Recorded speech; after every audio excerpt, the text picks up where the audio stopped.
Welcome to the RealtyHack podcast, where we talk about damn good tips for leveling up your top performing real estate team or brokerage.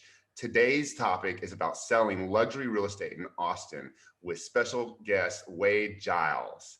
How are you doing today, Wade? Great. Busy morning. It's Monday, and I Yeah. can't believe we're only a few days outside of the holiday, and it's like April. Yeah. It's crazy. Well, you know, it's funny is I want to tell, well, I'll let you tell the very first time that we ever met you was like, was it, I was doing an open house, and when was that? That was January 1st, 2014. Right, because you had just got your license, correct? Yeah. Yes. And you were my very first showing ever. Wow. Very first time I ever brought clients to go look at a house. It was New Year's Day. I remember because all my friends were drinking and I couldn't because I had showings that afternoon. And you had a listing in Barton Hills, and I was so nervous. I was just so nervous. You know, the clients pulled up right after me and I was like, I don't know what I'm doing. You're like, don't worry about it. I'll walk them through the house. I was like, thank God. And you took care of it. Yeah. So. And then I remember seeing you, I think I saw you out, we were at a bar one night, and this was probably like a year or two later. Is that right? Probably, yeah. It was something you were telling me about what you were doing. And it was something to the fact that was like, because you were so new and I looked up your production and I was like, holy shit. Like, I mean, you're probably one of the best success stories that I've known in real estate, in the sense of getting to really like top luxury super fast. So I want to get into that. Before that, tell us what you did before you got in real estate. Yeah. So I have a background. I went to LSU, go Tigers. I didn't know that. I'm from Louisiana. Yeah. No, I know. We've talked about this before. I forgot it. Yeah. Maybe too late at the bars. Yeah, well, probably. But yeah, I graduated with a finance degree, actually with a concentration in real estate. I kind of left college thinking that I might become an appraiser, believe it or not. And then anyway, when I graduated, I backpacked through Southeast Asia, lived in Australia for about a year, came back, and that was in 2009, and no one was hiring a finance major. So I got a job doing outside sales for a fabric protection company. So we'd basically go in and Scotch guard, your furnishings for like luxury residential. And then I said, well, gosh, if I can do this to houses, there's a new hotel. There was a new, St. Regis being built. I was living in Atlanta when I came back. I was living in Atlanta at the time. They had a new St. Regis being built. So I actually got the contract to treat all of the whole hotel, which was great. And so I did that for a while. Then that company went under. And then I went to go work on the corporate side for a clothing brand called Vineyard Vines. They got the little whale logo. And so I worked on their corporate side for a couple of years. But real estate was something I always wanted to go into. I was living in New Jersey at the time, from Texas originally, but was living in New Jersey at the time, and talked to my now husband at the time. And I said, look, I want to go into real estate. And he's like, you hate the people here and you hate the architecture, and we travel a lot. And I was like, okay, fine. So fast forward a couple more years, and moved to Austin. And within about 3 or 4 months, I was like, okay, this is the time. This is the time for me to go into real estate. And so I just told him, I said, look, I'm not asking your permission. I'm telling you, I'm going into this business. Give me 6 months.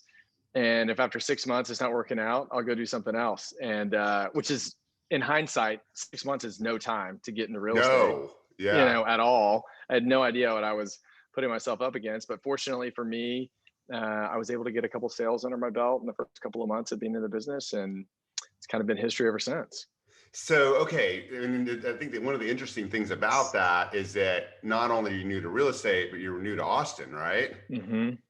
And so your family's in the car business. Did you ever sell cars? No, thank God. Okay. Yeah. Well, agents, I found that agents that have come from the car business tend to do really well. I'm sure. Yeah. But I just never did. But I will tell you, I think the job that prepared me the most for real estate was being a server. All through college, Yeah, I waited tables and bartended. And you just learn how to read people really, really quickly. Yeah. If a table wants to talk to you, or if they want you to leave them alone, or how they're gonna. You can pick up a lot of like nonverbal cues really quickly, Yeah. and I think that's been super valuable. Yeah. And I think you learn how to deal with high levels of stress doing that as well. Yes, So, exactly. so what was when you chose a brokerage, and you're Mhm. still the same brokerage, right? I am. It's Moreland, That's correct. right? So how did you end up choosing that brokerage? Well, we were when we moved down here, we started working with a Moreland agent, Hmm. Cord Shiflett, and so we had been looking for a house. We decided to put our house hunt on hold. Once we moved down here, we moved into an apartment downtown for the first year while we kind of continued to look. And during that time is whenever I decided to get my license. So we were at lunch with Cord one day, and I said, "Hey, listen, I'm actually, I want to go into real estate myself." And he's like, "Don't do it. It'll eat up all your weekends. You'll hate it." I'm like, "Well, I'm still going to do it anyway." And he's like, "Well, look, I can't get you in at Moreland at all. We don't take new agents, but I can help you with some, make some contacts with some other brokerages. Pass my test." And I started interviewing, and it wasn't until a couple of weeks later, Cord said, "I spoke with Emily Moreland, and she's actually open to hiring someone who's new, without experience. And I told her about you, and she'd like to meet with you." And so I was like the first new hire, you know, in a long time with them. Yeah. Been there ever So, since. so how did you ramp up so quickly? It's a good question. I think I'm just an extrovert first and Yeah. foremost. I've never met a stranger, and was fortunate enough to make friends with some really great circles when we first moved here, Hmm. and they've continued to be really good friends to this day. And just through their network, and little by little, I started selling homes one after another, and just really trying to provide exceptional service. And Yeah. through it, it's been basically referrals. I've never bought a Zillow lead, or any online lead other than promoting social media. I've never cold called. I've never door knocked. I've never done any of the things that I think a lot of people do traditionally to get their Yeah. start. So I meet with my agents very regularly. In fact, right now, we're doing individual meetings for business planning and agent development. And the biggest piece of advice I give my agents is to add people and live in your CRM. Do you live in your CRM? I'm embarrassed to say that it hasn't been until the past 6 months where I actually got organized. It was an Excel spreadsheet for the longest time. I think one of the things that happened, I was fortunate that my business grew so quickly, but when you're growing at such a rapid rate, some of the fundamentals were just never really implemented. Yeah. And so I'm having to go back to the basics and really put in systems Yeah. today to make my life more efficient and give me some time back.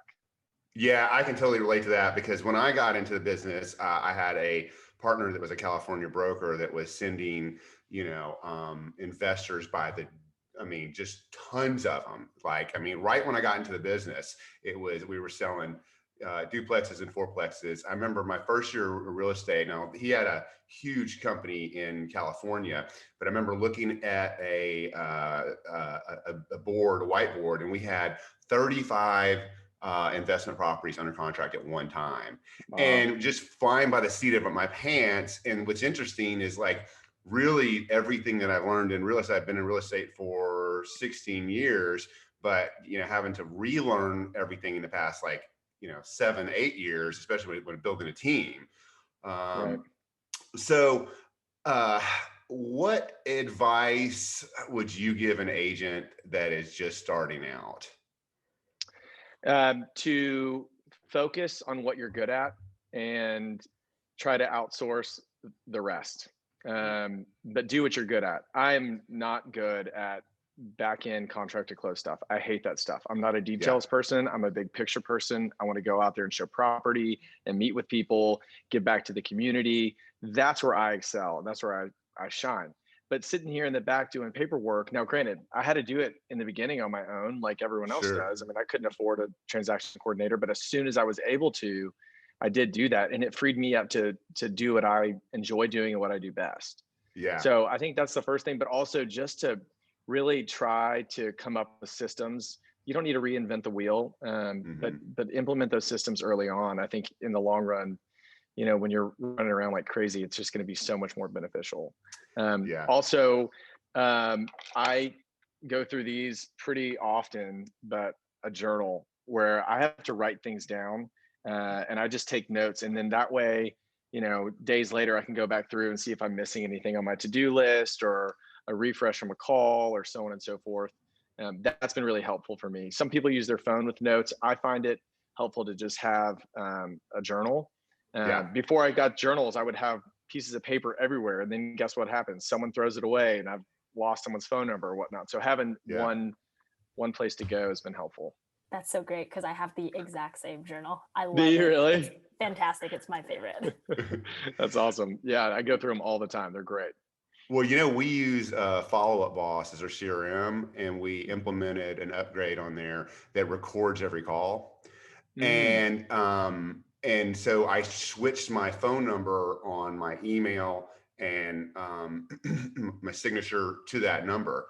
So if I'm calling I mean, right now my leads are technically real estate agents, right? But everyone in our system has that. But if like if I'm talking to an agent that I talked to months ago that wants to revisit maybe coming over, I actually listen to the call before and just kind of refresh, right? Yeah, smart. Yeah. I should start doing that. Yeah, it's been, because they think I have like this incredible memory because I'm like, oh, how was your trip to Mexico? Like, that was 6 months ago. How do you remember that? So a question I get from our agents a lot that maybe you would know is, how would you recommend someone breaking into a higher price point than when they're at now? Yeah, great question. And it seems like there's so many, that comes up a lot. The first thing I'll say, and what they teach you in real estate school, is like, start out with your $200,000 and $300,000 buyers, and in 7 years they're going to buy 500, and then well, you're going to wait 20 years before they buy $1 million property, and by that point they're probably downsizing and thinking about retirement. So I've never thought that to be really sound advice, but I think it comes down to, one, you've got to be comfortable with high net worth individuals. If they sense that you're nervous or unsure about yourself because of their wealth, they're going to feel uncomfortable. So one, you can't let them intimidate you because of the wealth that they've accumulated, and two, you need to understand high finishes and quality product and construction. I mean, that's you need to know who the players are in town. You need to know about materials like slabs and different fixtures, and being able to speak to those elements that you wouldn't see outside of the luxury space. And that takes some learning. I mean, I spend a lot of time reading Arch Digest and other Dwell and so on and so forth. I get a lot of value learning about the latest and greatest appliances and window packages and so on and so forth. So that's important too. And then it's got to come organically. If someone feels as though you're like salivating over the fact that they're about to spend $2 million on a property, I think that can make them nervous as well. But also, I mean, I think you touched on this earlier, is like, finding the right network, right? Of friends. Because I tell you, one of the biggest boosts in my career was when I moved to Barton Hills. Because, I remember my wife, we lived in Travis country, and our note was $1,200. This is 11 years ago, $1,200 a month. And our note was going to go up to like $2,600. And for us at the time, it was like, oh my God, that was so much money. And it like that changed, because so I would tell people, one of the things you can do is buy a more expensive house and then have a bunch of kids. I only have one, but It's true. Yeah, you tell people that don't have kids, you're like, no, I'm not going to do that. It's a great way to meet people, though. But isn't that something that you've done too? Is getting into networking and surrounding yourself with higher net people? Yes, but it's never been. I've never viewed it as a conscious way to make more money, and I think that's probably why people have entrusted me to sell, their homes. I've never That's never been my goal. It's just been to meet people. And then I just so happen to meet other people and so on and so forth. But, I know a lot of agents that are targeting certain, net worth individuals because they want something out of it. I've just that's never been my viewpoint.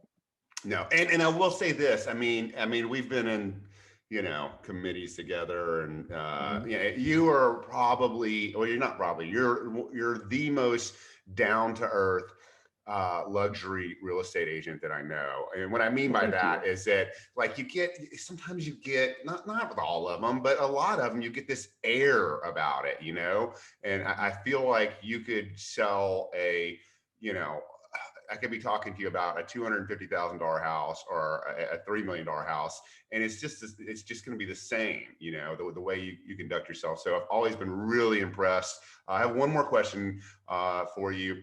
What advice would you give someone who is looking for a new brokerage, or someone that is just getting into real estate and trying to find their home?